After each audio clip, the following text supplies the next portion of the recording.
PhilRise Hour sa Lingkod Bayan ng DWNE Teleradio. Sa ngalan po ng ating mga partner sa technical side, nandyan po si Director Dennis Xavier, kasama si Kenneth Pabros at iba pa nating mga partners sa technical side. Ganun din sa transmitter, naroon po si Boyet Manluso. Sa ngalan po ng ating station manager, Joseph Anthony de Guzman, ang ating program director, Nonoy Gubrin. Mga kaibigan, ang himpilang ito ng DWNE ay nasa ilalim po, nakapaloob sa tanggapan ng ating minamahal na punong lalawigan. Magalang-galang manananggol, Aurelio Oyi Matias Umali, katuwang po ang ating Vice Governor Dr. Emmanuel Antonio Umali.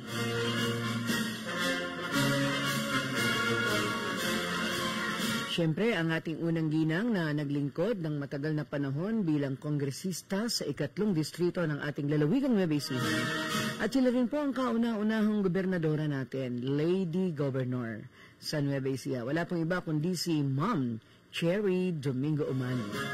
Sa kabuuan po ng ating palatuntunan sa PhilRise Hour ay makakapiling po natin ngayon si Ate Laarni Mandia, ang ating Planning Officer 2, Head Community Relations Office ng PhilRise, at pag-uusapan po natin ang RCEP sa bagong Pilipinas. Wow! Natuloy na ba?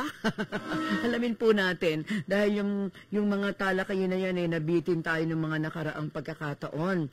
Dahil sinasabi sa atin ng PhilMec, sa PhilMec Hour naman yon, na yun po ay kasalukuyang pinag-uusapan pa. Pero tingnan natin ngayon kung anong ibabalita sa atin ni Ate Laarni Mandia tungkol sa RCEP sa bagong Pilipinas. Makilakbay na. Nananghali na po ba kayo? Sana kumain na kayo ng tanghalian. Alamin natin si Ate Laarni mula dyan sa PhilRise kung siya po ay nananghali na. Ate Laarni, magandang tanghali po. Ay, sandali lang Ate Laarni, sandali lang ha. Ako pala ang nagkulang, di ka pa pala nakalagay sa Himpapawid.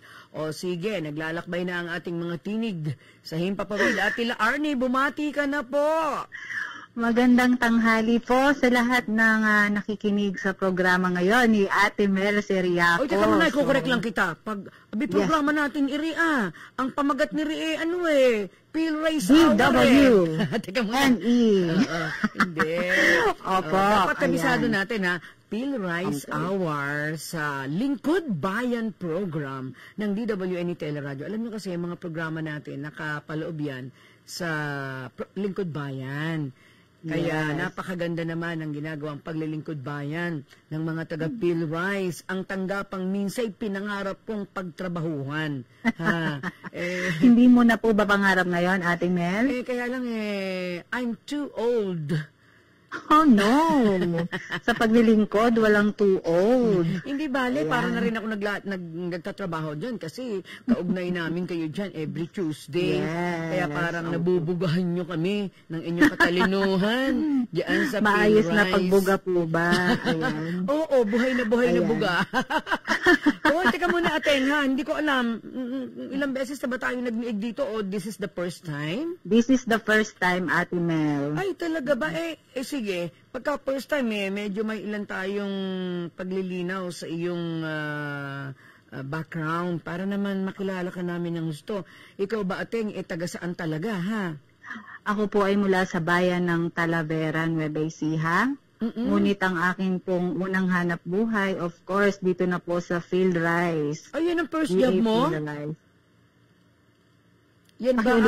Yan ba ang first job mo, yung magtrabaho sa PhilRise? Yes po. Wow. Dito na sa DA PhilRise since 2009. Oo, alam mo yung picture na pinadala sa akin dito ni Miss Christine. Sabi ko, pagka ganito mga bikas, mukhang dapat hindi sa PhilRise nagtatrabaho. Mukhang dapat sa pinilakang tabing Ateng, ha?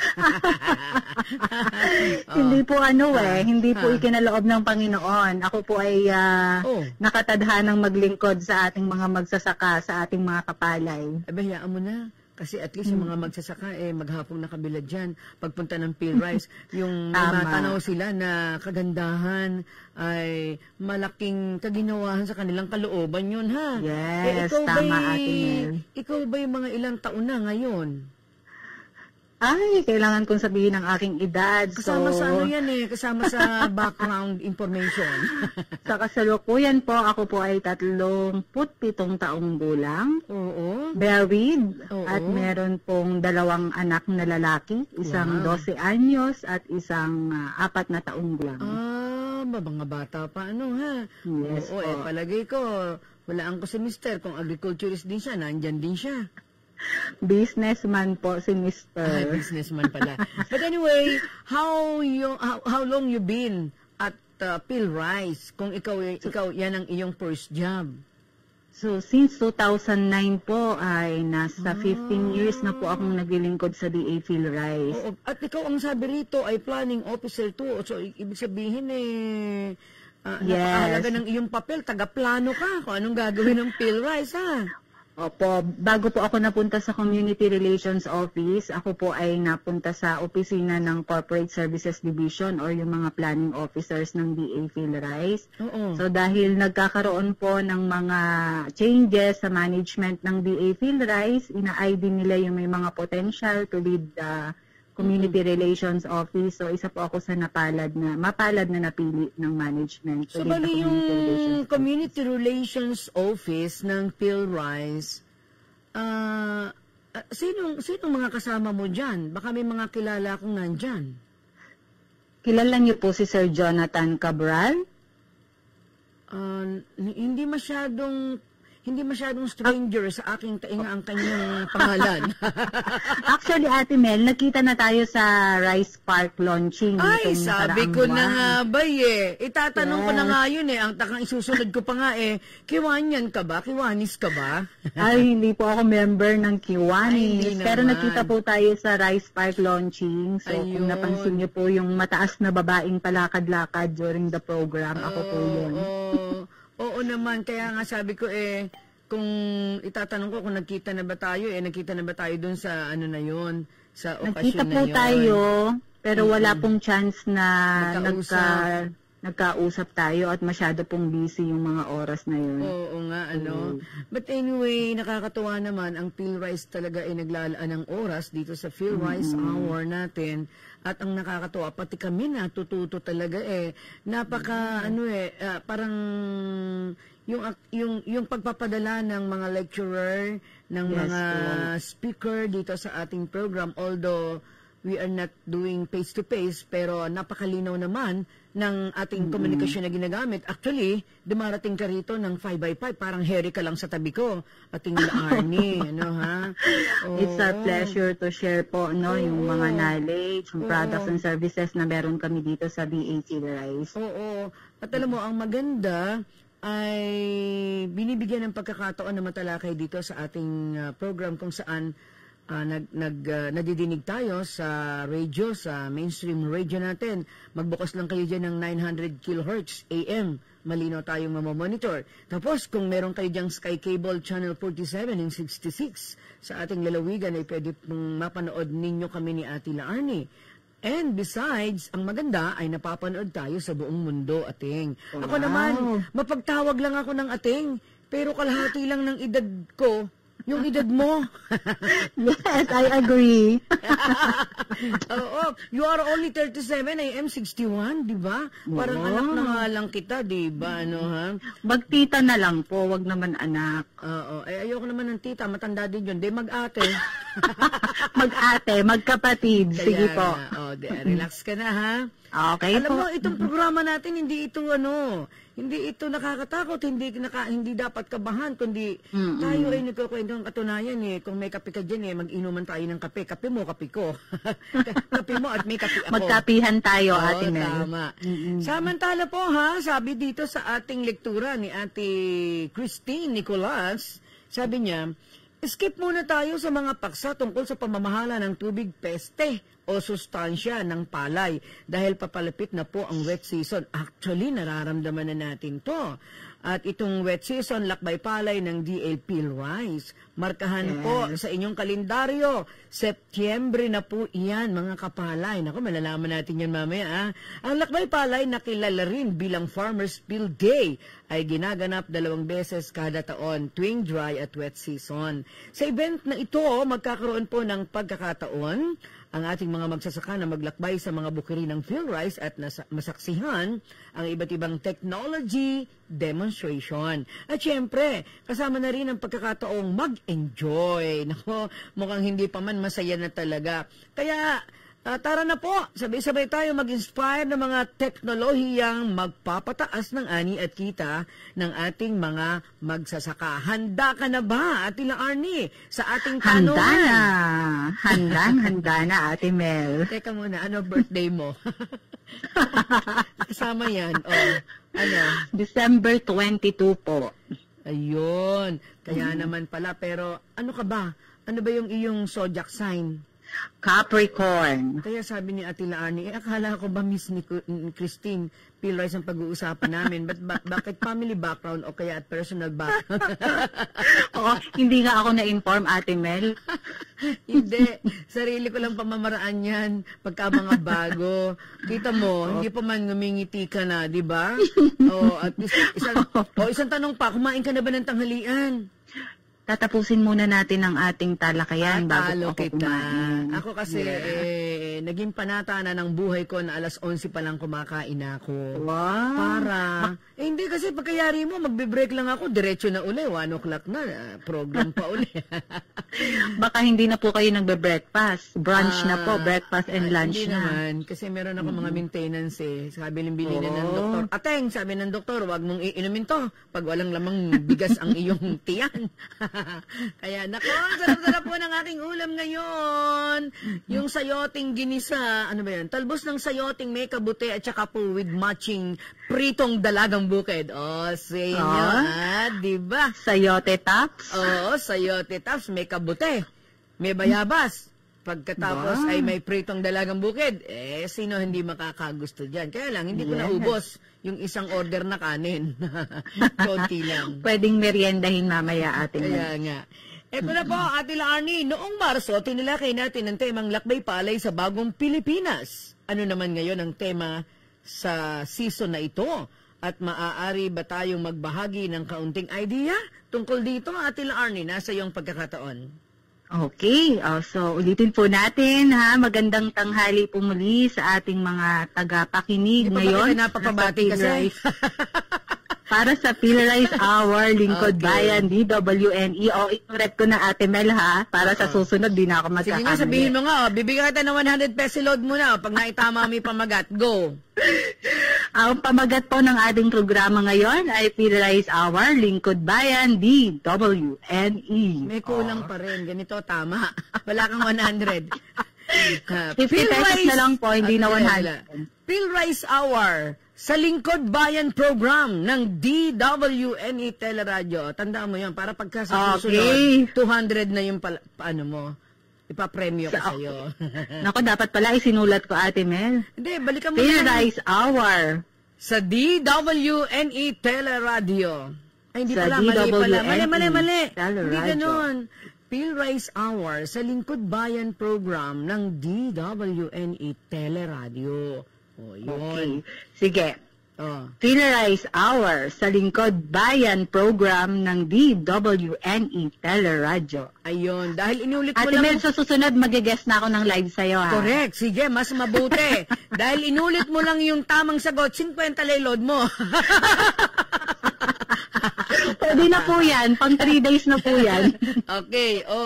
Ano yung aking tinatanong? Yung ating tema ng lakbay palay sa bagong Pilipinas? Pakibahagi mo para yan. Po, yes, para po sa unang katanungan. So, ngayong season po, the 2024 wet season lakbay palay, ang atin pong magiging tema ay RCEP sa bagong Pilipinas. So, bakit po RCEP sa bagong Pilipinas? Ito po ay alinsunod sa layunin ng bagong Pilipinas na mapalakas ang sektor ng palay at tiyakin ang pangmatagalang paglago at kasaganahan. Layunin din po nito na bigyang diin ang kahalagahan ng pagkakaisa at magkakasamang aksyon ng magsasakang Pilipino at iba pang stakeholders sa industriya para sa layuning makamit ang seguridad sa pagkain. At bilang panghuli po, upang bigyang diin at importansya ang pasulong na pananaw o yung forward-moving vision na sinasabi natin na makakatulong na maging sapat at abot kaya ang bigas para sa lahat. Wow, napakalinaw naman ang paliwanag tungkol dito. Ano ha? Sundan na natin agad ito. Sige, Ate Mel. Paano makatutulong ang RCEP sa bagong Pilipinas sa ating mga kapalay, lalo na sa kanilang pagsusumikap na mapaunlad ang kanilang mga pagsasaka, Ate Arnie? Opo.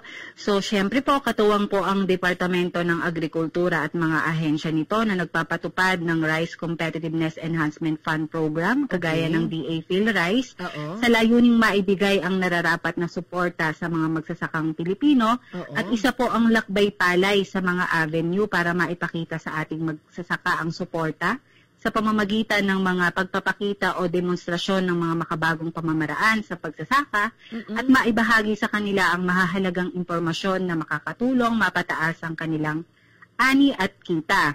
Ang atin pong pagtutulungan, ito napakahalaga nito, Ate Mel, na mapaunlad ang ating ang pagtutulungan po natin na mapaunlad ang sektor ng agrikultura ay isa lamang po sa mga pangunahing hakbang tungo sa pagbuo ng isang bagong Pilipinas. Kagaya nga po ng laging sinasabi ng ating presidente, kung saan walang nagugutom at ang lahat ay masigabong kumikilos para sa masaganang kinabukasan.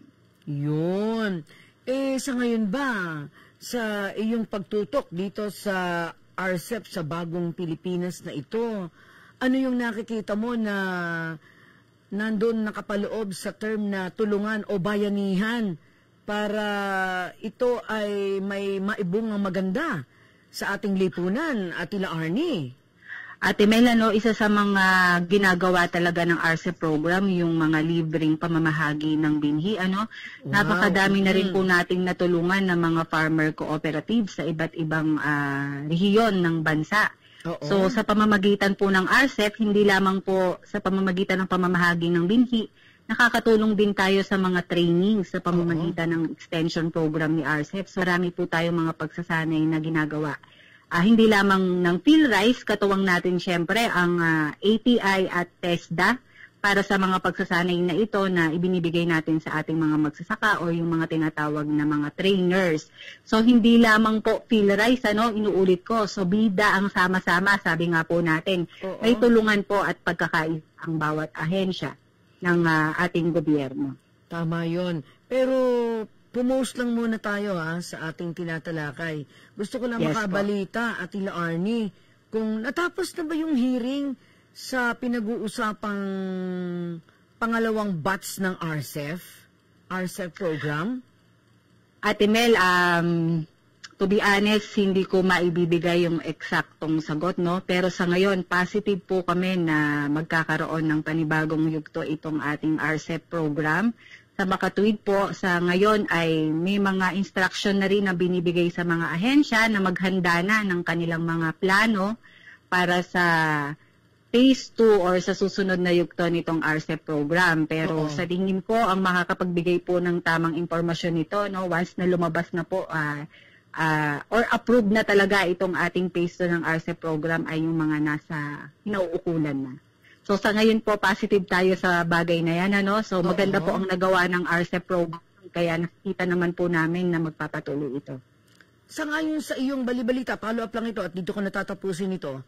Sa iyong sa aking follow-up at sa iyong mga balibalita sa paligid na nakukuha ninyo ng information, yung bang phase 2 ng RCEP ay kasinlaki rin ang budget doon sa phase 1?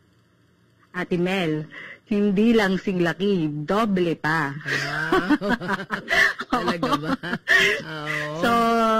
So ganyan po, So magiging challenging din po talaga yung susunod na phase ng ating RCEP dahil mas malaking pondo po ang ipagkakaloob sa mga iba't ibang ahensya, So hintayin po natin, darating po tayo sa punto na masasabi na natin talaga na patuloy at tuloy-tuloy ang RCEP program. Yun.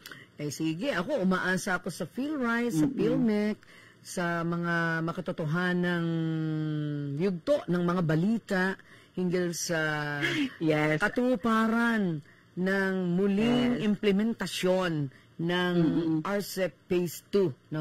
At kayo dyan sa PhilRice, ramdam nyo rin kung ano ba ang mga dulot nito sa kaunlarang buhay ng ating mga magsasaka. Maraming inaabangang highlight sa bawat season ng Lakbay Palay. Ano-ano yung mga aasahan na makikita ng mga attendees sa PhilRise ngayong September at ano bang saktong petsa ito dahil with or without invitation I will be there at Tila Arnie. Ate Mel, iniimbitahan na kita ngayon. So sa atin pong Lakbay Palay ay gaganapin sa September 18 and 19. So sa season po na ito, no, hindi lamang po tayo nakapokus sa ating mga magsasaka. May mga inimbitahan din po tayong mga state colleges and university kasi nakikita natin napakahalaga na ma-inspire din natin yung ating mga student leaders at yung mga faculty members na maging kaisa natin sa mga ginagawa nating pagpaplano or implementasyon ng ating mga programa.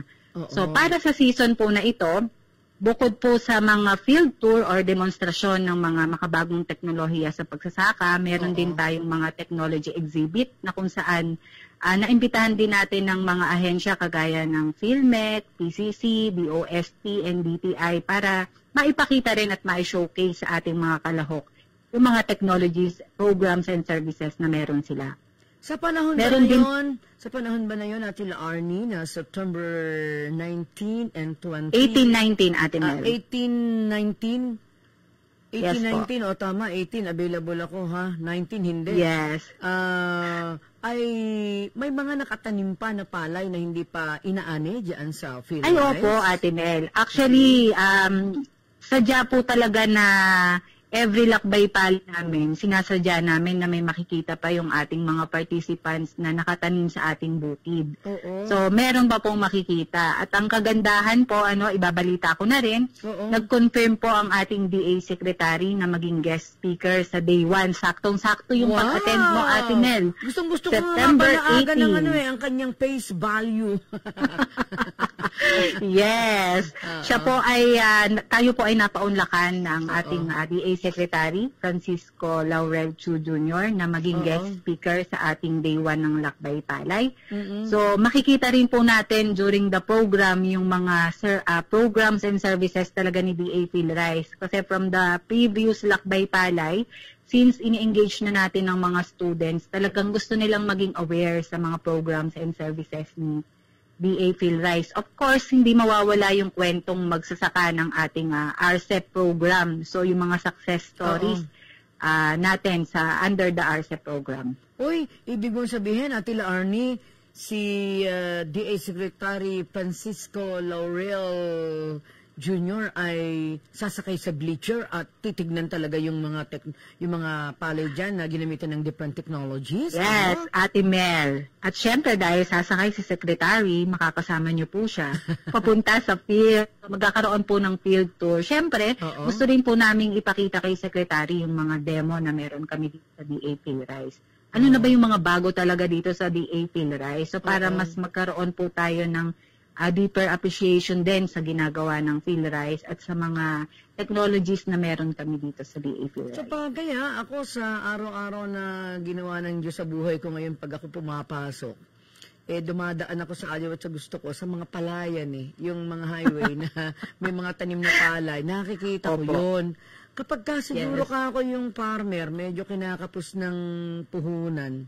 Tapos, baka wala nang magpautang sa kanya at di naman siya nakakabayad minsan, di baka inuulit na yung kanyang binhi. Di po nga pangit ngayon yung nakikita ko, may mga television, o ano-anong damo. Tapos, meron din naman akong nakikita na, Diyos ko dahi, Ating Arnie, akala mo dalagang napakaganda sa gitna ng kabukiran, yung palay. Siguro ka ako iti bagong binhi sa PhilRise, no? Kasi, bakit siya maganda samantalang yung iba naman? Puro damo. O kaya, ano kaya ang katangian ng dalawang magsasaka? Saan ka? Doon sa madamo na tamad? O siguro ka ko yung magandang palay, masipag ang may-ari? What can you say? Ate Mel, hindi natin masasabi na tamad yung isang sakahan. Wow, kakampi niya talaga magsasaka. Hindi po talaga kasi hindi na kasi alam natin na ang pagsasaka ay hindi biro. Pagtatanim pa lang napaka-challenging or napakahirap na para sa ating mga magsasaka. Sila yung sumusulong sa init, sa ulan, kahit anong mangyari gagawin nila yan. Siguro po para sa akin lamang. So sa dami po ng programa din na inihahandog natin sa ating mga magsasaka, baka hindi pa nakakarating sa kanila yung mga best practices na itinuturo ng ating mga experts sa kanila. Kaya nga po patuloy naming iniingganyo yung mga individual farmers natin na umanib sa mga kooperatiba para mas consolidated po yung efforts natin, lahat tayo mabibigyan ng benepisyo sa mga programang handog ng ating gobyerno. Ayun. Oo, yes. Natutuwa ako sa iyo. At ikaw siguro... Ate Mel, hindi ako handa. Hindi ko akalaing ganyan ang mga tanong mo sa akin. Uy, ano lang yan, mga sideline questions dun sa inyo ni Ate Nicole. Pero alam ko naman, pag tinatanong ko sa inyo yan dahil kayo ay mga, kumbaga, mga expert, mukhang kahit ano itanong ko sa inyo kaya nyo naman katwiranan pero natuwa ako sa iyo, ha? Hindi mo ko... isinang-ayunan at diniinan yung farmer na tamad, kundi pinagtanggol. Hindi talaga, Ate Mel. Walang tamad na farmer. Anyway, wow. Sana bukas ay September 18 na. Oy, wag niyo akong kalimutan padala ng information. Yes, Ate Mel. Alam ni Christine yung aking messenger para malaman natin at mai-announce na talaga before ang lakbay palay na yan, ha? Okay po, Ate Mel. Oo. Isa rin sa mga talagang inaabangan ang rice paddy art. Naku, ito yung ito yung katakataka. Ewan ko nga ba, ba't ba nagagawa nyo dyan yan? Sige nga, pakibahagi mo nga sa amin. Sino na yung sino na ang tampok ngayon sa ating rice paddy art? Ano ba tampok ngayon diyan? Opo.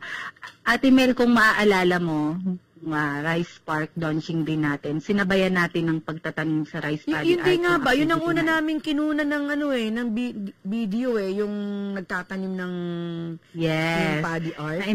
Naimbitahan natin yung mga estudyante from the Maligaya Elementary School at ang nakakatuwa kahit ang mga BFP members na nakiisa din sila sa pagtatanim. So hindi lamang talaga pang magsasaka, So nakikita natin ngayon na may appreciation na rin kahit sa ibang ahensya, like si Bureau of Fire and Protection, at sila po ang talagang nag-volunteer na magtanim. Ay, teka muna, parang gusto kong gawing project. Kailan ba kayo magtatanim ng rice paddy art? Kailan kayo magtatanim? Sa susunod na season, imbitahan namin kayo. Hindi. Ang iimbitahan natin, dahil isa sa malakas kumain ng kanin yung mga magigiting na nagbabantay ng ating kasarilan, yung sundalo.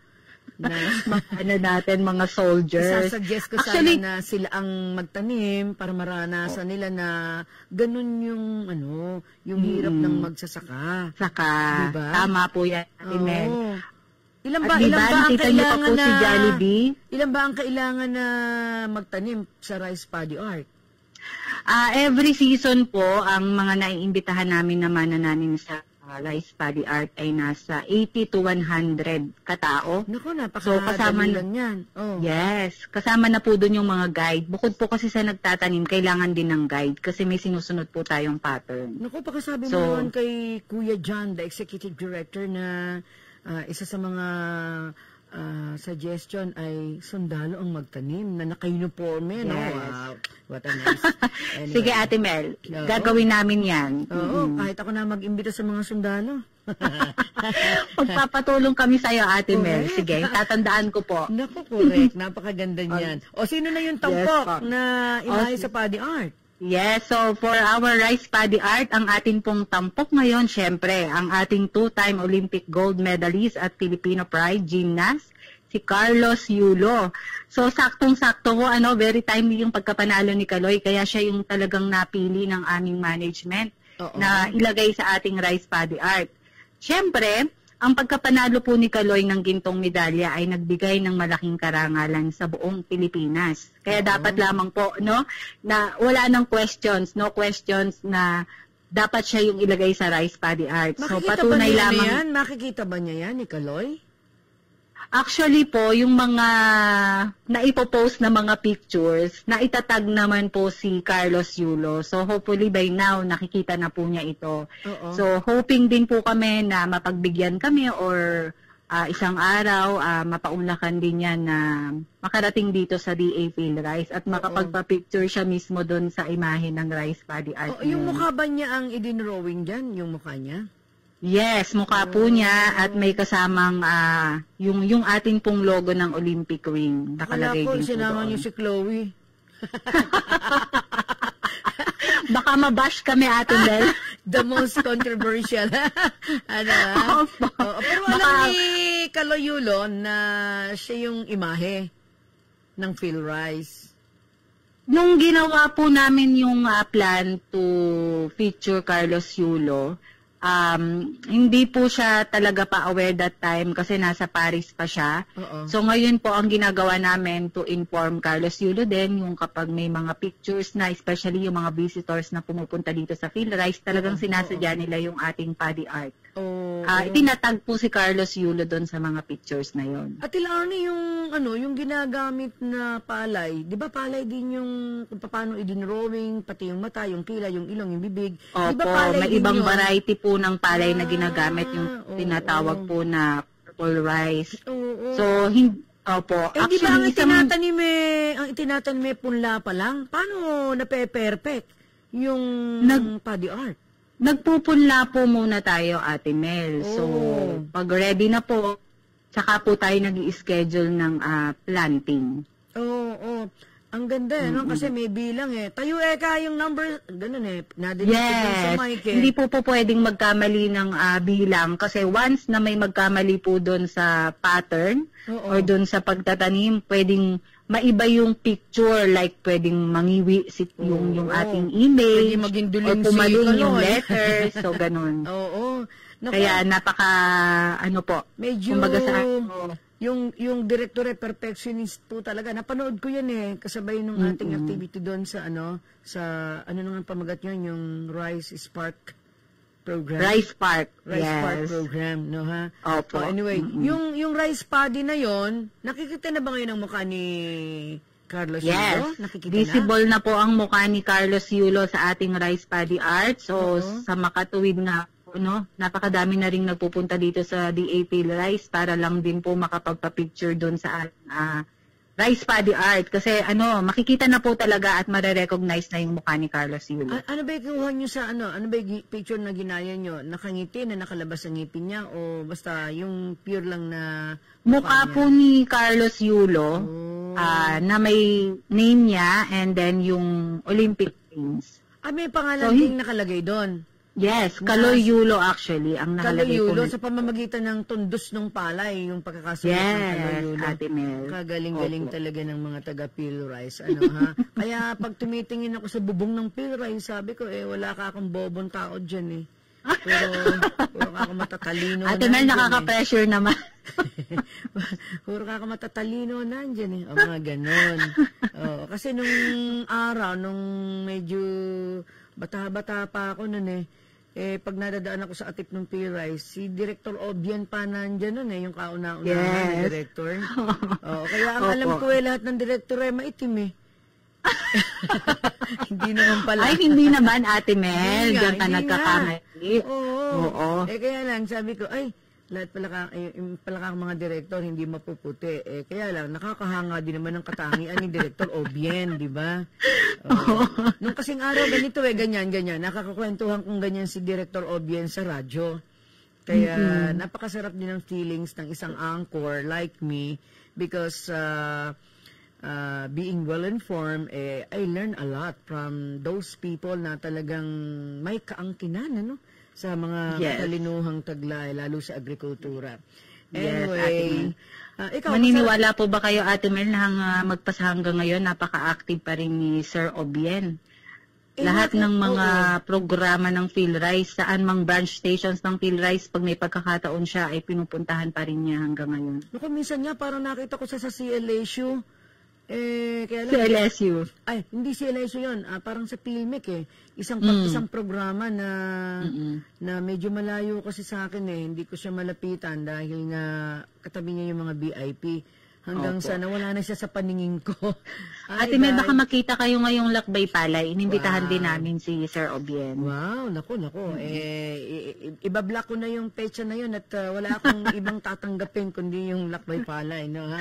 Yes, thank you very much. Anyway, naku, masarap po ang kwentuhan namin ni Ate Laarni. Kung kayo po nanonood ng ating Facebook page ng DWN Teleradio, talo po niyo yung mga artista, no ha?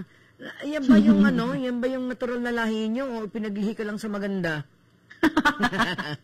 Ate Mel, nag-iisang anak lang ako kaya wala akong comparison Hindi, di yung nanay tatay o ano itsura nila? Ay, syempre naman. Yun Oo. Sa bagay, sa natural man ang iyong pag-uugali, ganyan no? Parang you're so active.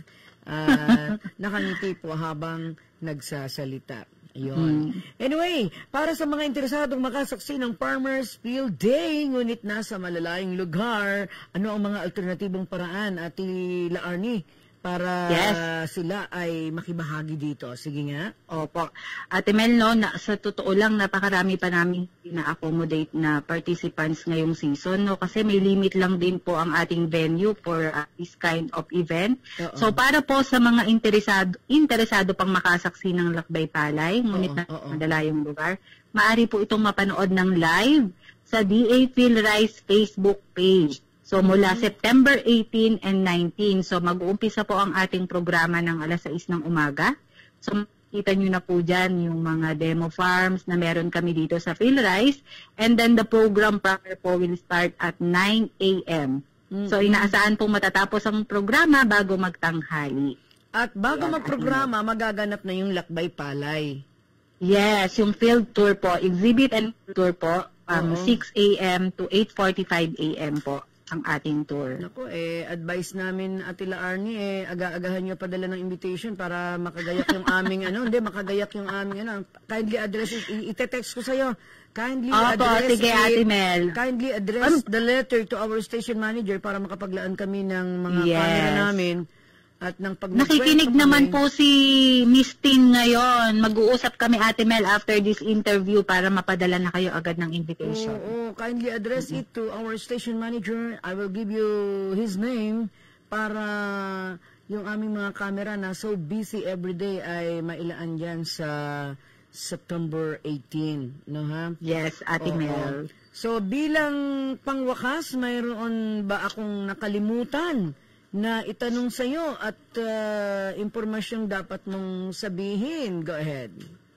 Okay po, para naman po sa mga iba pang katanungan tungkol sa pagpapalayan, pwede rin po kayong mag-text, tawag sa PhilRice Tech Center sa numerong 0917-111-7423. Inaanyayahan ko din po ang lahat na i-like at i-follow ang DA PhilRice Facebook page, para lagi pong updated yung ating mga kapalay, So, i-like at i-follow din po ang Rice That Matters. So, ayan, Ate Mel. So, ang atin pong tech center, mabilis po yung sasagot, kaya kung marami pong katanungan or gusto pang matuto, may gusto pang matutunan ng ating mga kapalay, ay maaari po silang tumawag or mag-text sa numerong aking nabanggit. Okay. Maraming salamat. Alam mo, may patakaran kami dito, yung mga guests natin, pinaaawit namin Can we request one song from you? Ate Mel! Hindi ba nasabi ni Christine? Hindi ako nasabihan ni Tim. Na kailangan ko pala. Pwede bang kantahan na lang kita pag nandito ka na? Ay, ganun. Sige, next time around. Ako madali akong kausapin. Nakalimutan ko rin sabihin kay Christine nasasabihin ko sana, Miss Christine, may bagong kaming innovation na ang mga bisita namin sa Lingkod Bayan bago matapos ay kailangang mag-iwan ng isang awit. Sa susunod, Ate Mel, pag live na ako dyan sa station mo. Okay. Sige. Ate Laarni, maraming salamat. And mamaya, text tayo para dun sa letter of invitation. Thank you very much. Maraming salamat, Ate Mel. Salamat po sa opportunity. Teka, kung sakaling kakain ka ng tanghalian, ano naman ang uulamin mo? May kaharap akong doktor dito. Baka mali yung kakainin mo. Ano? Ate Mel, ang ulam ko ngayon, tortang talong. Hindi ba sabi Ate Cecil, the health educator of PJG, pag daw nag-uulam ka ng talong, atakahin ka daw ng gout. Ate, madalang lang naman. Hindi naman palagi. Hindi, yung kanyang ulam may tortang talong, isa lang yung talong, 5 na may itlog. Partner. Ano ba? Oo. Maraming salamat, Ate Mel. Meron pang isang request na kapag babae ang aking guest from Pilwise, ay hinihiling ko na ipakihalik ako at iyakap kay Executive Director John De Leon. Kaya mo? Oh my God! Ate Mel, baka matatawag ako bigla sa kataas-taasan, ha? Hi ko na lamang po kayo. Ganito matalinong sagot dyan. Sasabihin mo lang, sige po Ate Mel, pararaanin ko sa hangin. O, ganun lang yun. Di ba? No? Sa hangin na lang paparaanin. Sa hinki, ganyan. Anyway, sapat na sa akin na tayo ay masaya nagkwentuhan ngayon and see you on September 18. Ate Larnie, ha? See you, Ate Mel. Maraming salamat po. Thank you very much. Thank you. Mabuhay kayo dyan sa Pilrise. Thank you.